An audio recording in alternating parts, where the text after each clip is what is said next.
একজন লিবিয়ান যুবক, নাম তার আমির। সৌদি আরব যাচ্ছিল হজ করার জন্য। যেইমাত্র সে এয়ারপোর্টে পৌঁছালো, তার নাম নিয়ে নিরাপত্তা সংক্রান্ত একটি সমস্যা দেখা দিল।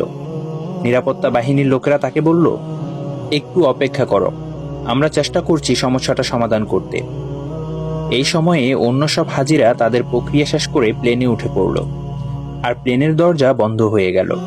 কিছুক্ষণ পর সমস্যা ঠিক হয়, কিন্তু পাইলট দরজা খুলতে রাজি হলো না। প্লেন চলতে শুরু করলো এবং আমেরকে ফেলে রেখে উঠে গেল।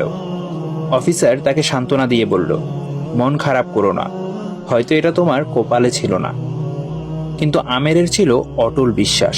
সে উত্তর দিল, আমার নিয়ত হজের, ইনশাআল্লাহ আমি হজে যাবই। হঠাৎ খবর এলো, প্লেনটিতে যান্ত্রিক সমস্যা হয়েছে এবং তা ফিরে আসছে।